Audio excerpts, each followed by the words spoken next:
Hello, everybody, and welcome to Coaches on Call, take number 11. I am Holly Fogel, and I am joined with my partner in crime. Lori Hamilton, how are y'all doing? Yay! It's been a minute. I'm Yay! so glad we're So back. I know, me too. Life gets in the way and it's kind of fun and fluid, but this is something that we are going to continue with.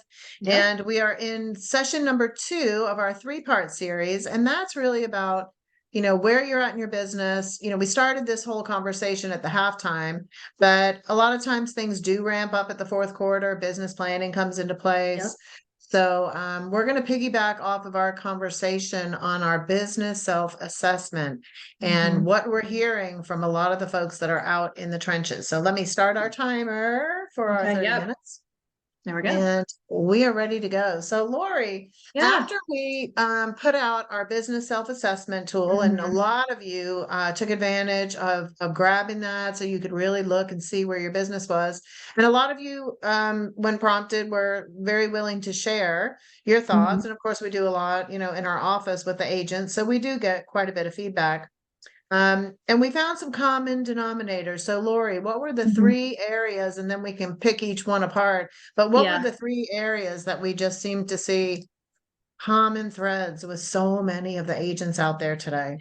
Honestly, I don't think it's going to be any surprise to any of the listeners or viewers out there because it's the lead generation activities, it's their systems for serving their buyers, and then their systems for serving their sellers. I mean, that's really where it comes down to. I mean, that is really like the fundamental part of this business. You've got to lead generate to find the buyers and the sellers. So it kind of all ran into each other. And I think where the first thing, and I mean, this always kind of comes in and scores the most that we both see repeatedly is, you know, people, agents don't always tend to have, or maybe they don't even know, a list of their activities, lead generation activities, to what they need to do to be able to, drum up business. Remember how we were just talking about drumming up business? Drumming Yeah, up business. for all of you out there that drum up business, please let us know exactly what that is so that we can teach it to others because uh, you Yeah, I know, literally think of a drummer, and when I get the vision in my head, it's like drumming up some business. So anyway, bad pun. uh, So that you was in know, my head from our conversation earlier. That's why. no, you're You you're know. fine. And I think people have good intentions and Yeah. we've been promoting 3 to 4 different sales channels. And if Yep. you don't know what a sales channel is, it's which lead generating strategies. And we recommend you have between 3 and 4. I'm actually recommending right now that you get into 4. Yep. Because I think one's going to be really falling off for folks, a comfortable one, and that's working by referral. So I think it's really important now that you pick 4 different lead generating strategies. And I think Mm-hmm. people have great intentions and they get excited and they pick the ones that they can envision themselves succeeding at, and they have all these desires to be really good.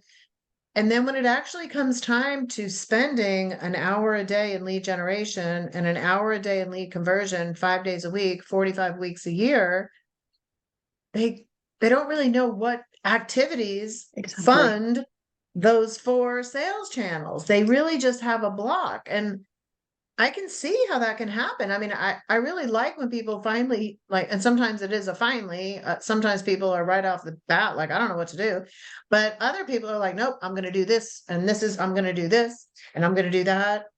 And then when they get out on their own, they're like, now what am I really supposed to actually do? Like, what is the Right. activity? So I always love when people get to a point and that's the answer I get. Like, what are you doing? Well, to be honest, I really don't know what to do. I'm like, oh, thank goodness. Thank goodness that Yeah. you have said that. So I Yeah. don't need to think that you know what you're doing or whatever. So I think being humble and asking for help are 2 really good lessons here right out of the gate of Coaches on Call.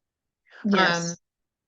you and I did a little exercise with some agents one time. We did. And remember, it was called Think Tank. Why don't you Mhm. tell everybody about Think Tank? And maybe that's something we should offer everybody, that little Think Tank document.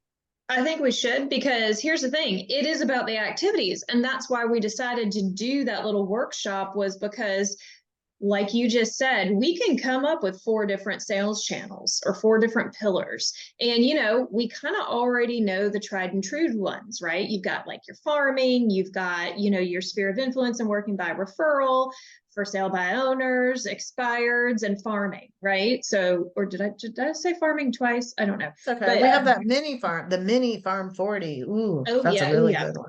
Yeah, that is. But it's like, okay, now that we've established those, it's like, okay, now what do I do? What do I do within those? So that whole think tank document was just a bunch of us that got together. We got those agents on a call and we just said, hey, what are some activities when you work your sphere? What are you doing? And everybody put their activities, because what it did was it gave, okay, maybe you only thought of 2 or 3 activities. Well, probably that's not enough. You probably need a lot more proactive and intentional activities to be able to continue to nurture and stay in touch with your sphere of influence. Same thing for farming. We're not just spraying and praying. We're not just going to send out 1 postcard a month and then, hope and pray that something's going to happen. There's so much more you can do with it. So taking that deep dive on those 4 pillars, and I can't wait for the next episode because we're going to then talk a little bit more about all those activities. But it's about all of those activities in the 4 different ways. I mean, you can spend an hour a day in one sales channel on a Monday, and then on a Tuesday in another sales channel.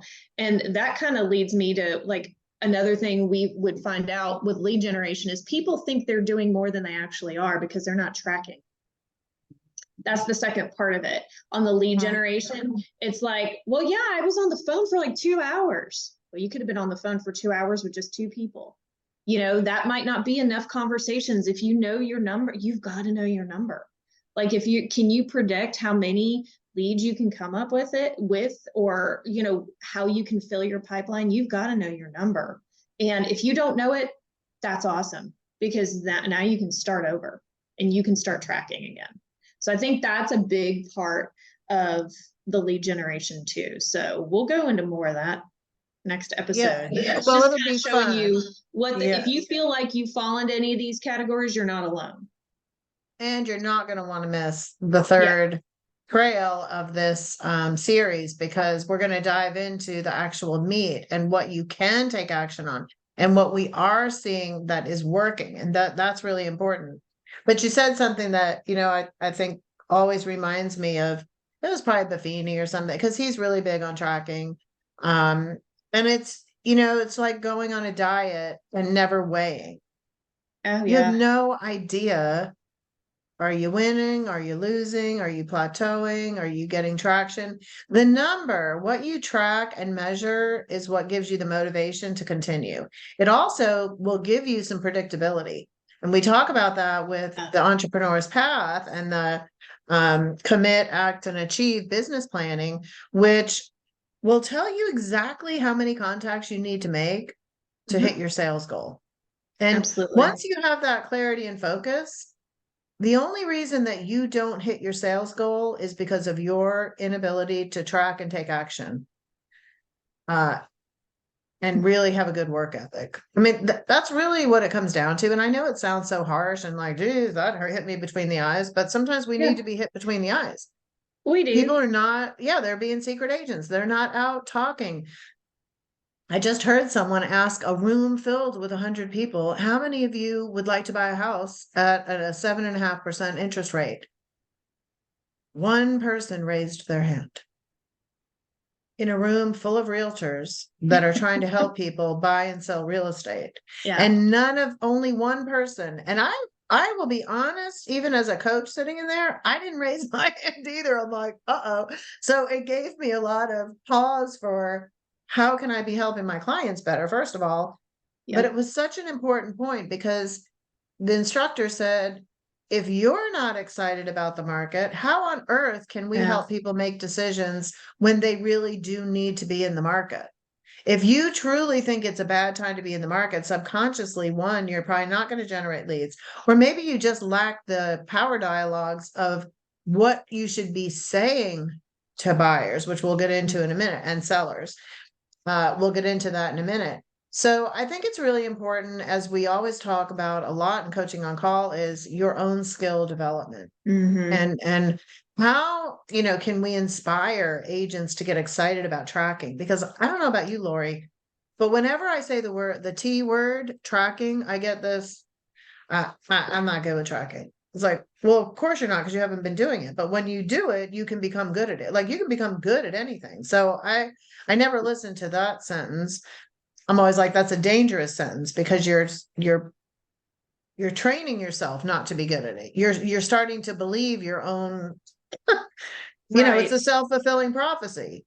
Like, Yeah. so how do we get people to flip and say, this is going to be fun? I've done it before where it's a challenge. Prove me wrong. Prove me wrong that between 25 and 45 contacts is not correct, that you'll have a client. Prove me wrong, but you have to be able to track it and back it up.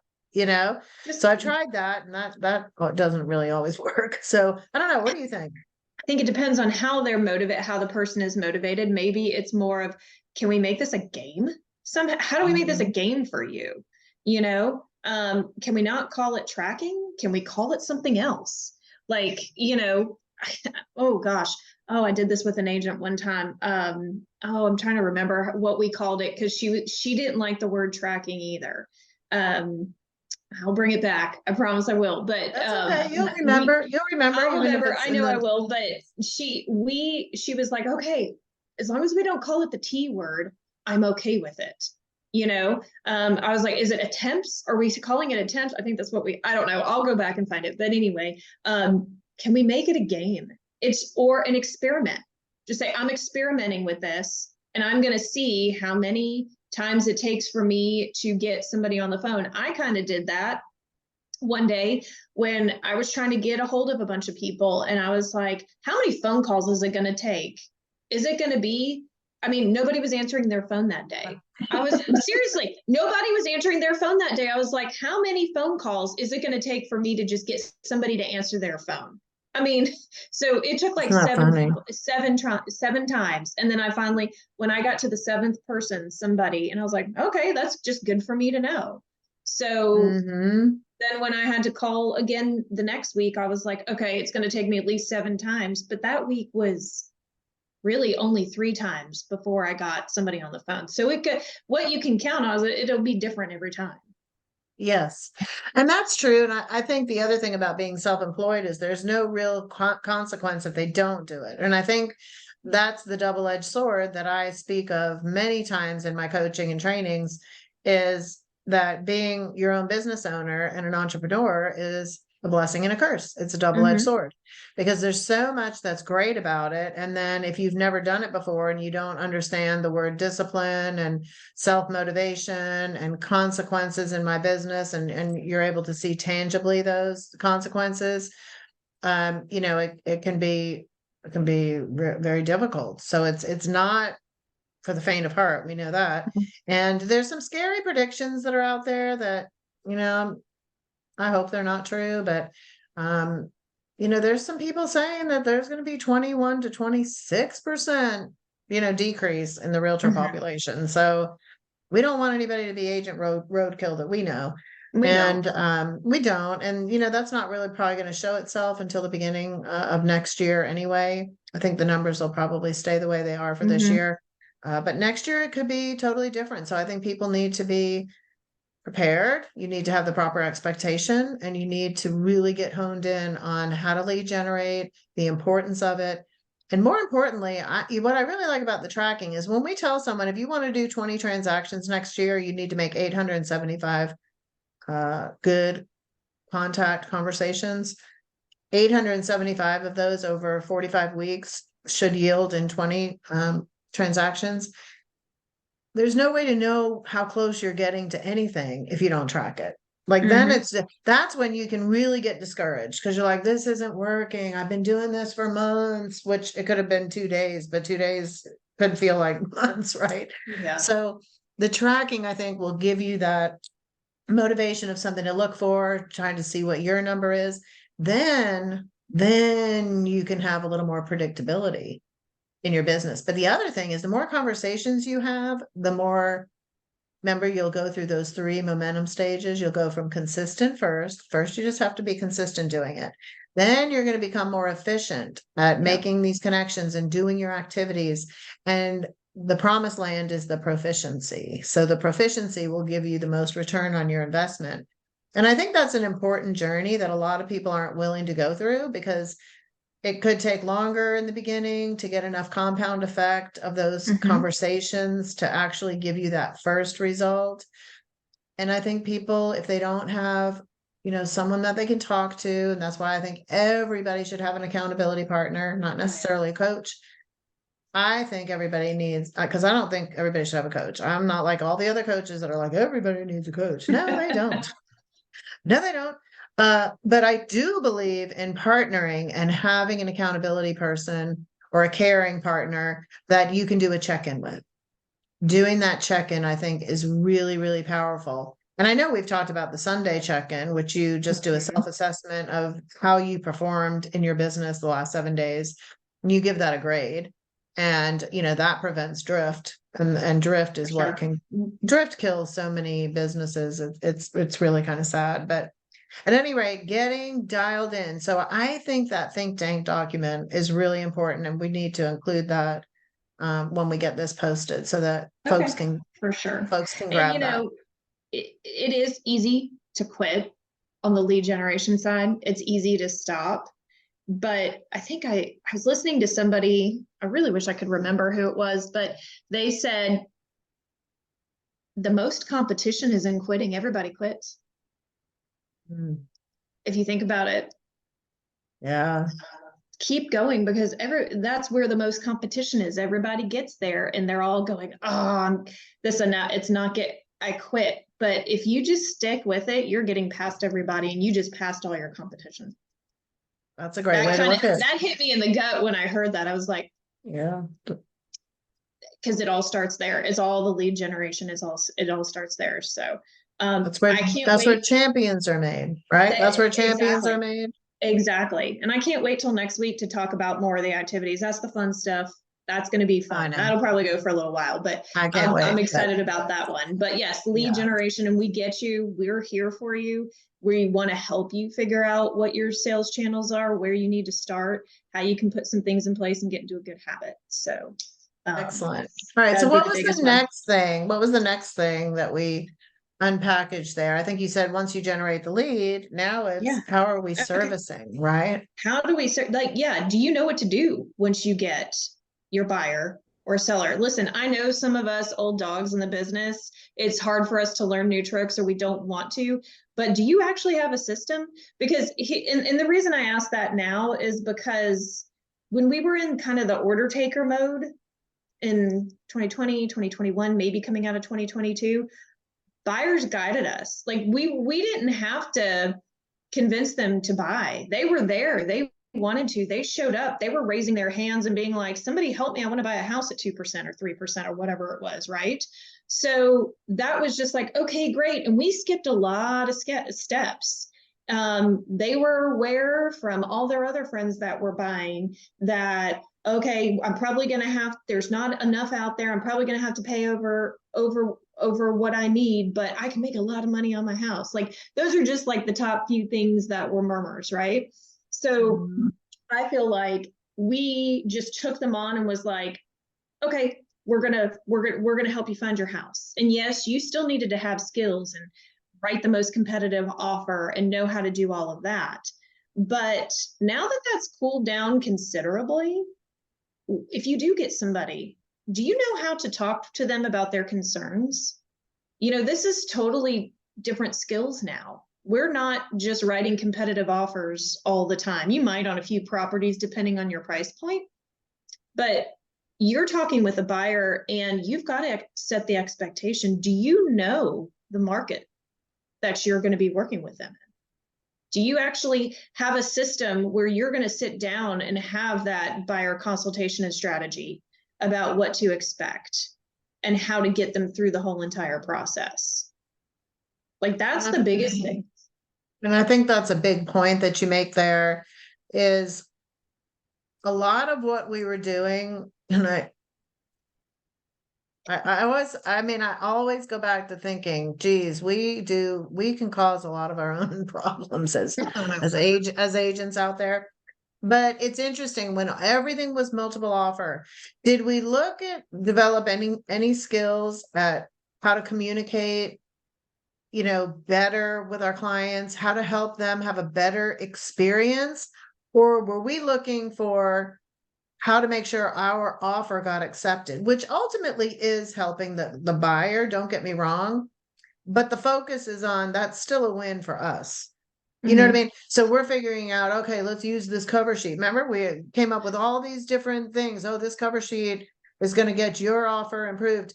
But we didn't spend any time on either articulating that to the client or articulating the kind of market that they were going to get in. Some did, Mhm. but I don't think people took it all that far. We just had a frenzy of people wanting to do something because everybody was saying that the interest rates were low and this is the only time you should ever buy, which now is why we have a problem, because everybody made the purchase dependent on a low interest rate, where Yeah. before 2019 or 2020, whenever it went down that low, we didn't really talk about interest rates, but we talked No. about people needing to buy or sell. And Yeah. that's where we need to get back. You need to be talking to people about buying or selling.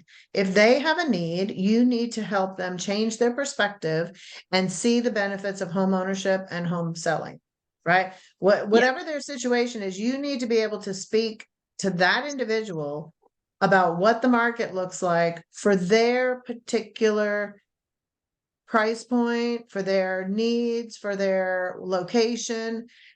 We can't be generalizing anything. So you need to be really well versed in what these interest rates mean, what's happening in your local market. You need to be studying that MLS. You need to be looking at average days. You need to be looking at list price to sale price to guide those buyers specific to their needs. Homes are going to be different all over the country. So I can't even make a statement of, oh, things aren't selling at 100% anymore, at 110%. There could be people listening to this that are like, we are still in that market where we are, right? So It's all local, right? It's all local. You need to be the expert. But I You do. do think we need to work on our dialogues and our not changing, but helping people understand the market that they're entering from their perspective, because we all have different perspectives. So And I think when you say that, I think of that speaker that we recently saw, Maura, at our regional event, and she said each buyer has a position in the marketplace, and I loved that was so good. Because think about that, everybody's got a different position in the marketplace. I'm going to have a different one than you are, and then you're going to have a different one than somebody else is going to. And first-time home buyers are going to be different than that move-up buyer. So we've got to explain to them, you know what? This is not bad news. This is just your position in the marketplace. And we have to let them know how great their position probably really is for them. I mean, everybody's is unique, and it's the best that their position is their position, and it's probably the best one for them at this point in time. It's where it is right now. And okay, so what? Interest rates, yes, 8%. But I love what you said, because if you have that buyer consult and you look at the big picture, what's your credit score? How much do you have for a down payment? How much do you have if it looks like you would need to pay above? What type of loan are you getting? New construction right now in lots of markets. Now, I know it's not everywhere, but lots of markets, new construction, the builders are cutting deals. They're buying down rates. They're doing things.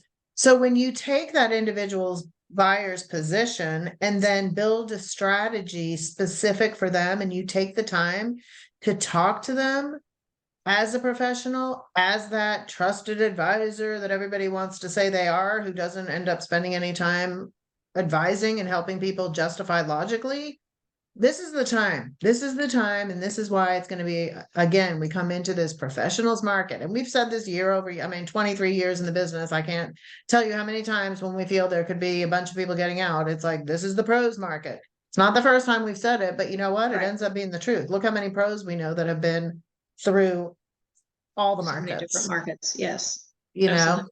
So this skill building is going to be really critical. And I think it's going to be your communication skills more than anything. I feel like we have access to a lot of the same things, but as we flip to that last part of serving sellers, what I have been hearing about that, yes, we need to change our dialogues. We need to help them understand the changes that have occurred. You can't just tell people things. You've got to have the ability to show them in a tangible and logical way. And I'm doing a lot of this kind of counseling where an agent will call me and say, hey, my client doesn't understand this, they're getting frustrated. And I said, okay, well, what are they looking at? Yeah. Well, I haven't showed them. I'm just telling them. I said, okay, let's try not to just tell. We have to show and tell. We've got to back it up. You've got to be able to back it up. So you really need to understand how to extrapolate data from that MLS that is tangible and logical. And that's why I love the 7-step pricing strategy, because you can use it for buyers or sellers, and it's just so good. But if they don't have access to that, what do they have access to? And how are they showing that data, and more importantly, interpreting it with their seller? Right. And I think it's just like you need to have your market knowledge on the buyer side, you've got to have that on the seller side. When, like you said, I think where sellers are anxious. I think I hear that from a lot of agents. One's working with sellers right now, they're very anxious. And sometimes it's no matter what you show them, they don't want to hear it. Okay, you've got to decide if you're working with the right client there. And what is their motivation really for selling? Is it because they thought they were going to make X amount of dollars on their home? That's the whole part of having a system working with sellers and your pricing strategy. We'll go into that more next episode, but I think just identifying this of, okay, do I even know how to talk about these things? Do I do this? Or do I just dictate the seller telling me what to do? We're not in the put it on the market and it's sold in 2 hours. No, people are freaking out and dropping a price after 14 days. Have we really looked at where the new days on the market is? Like for this, I mean, it's changing. Days are increasing. We're in a market in transition right now. So it's very important to talk about that. And then the expectation of the seller. I think they might have, this is going to be easy. This is going to be not inconvenience me.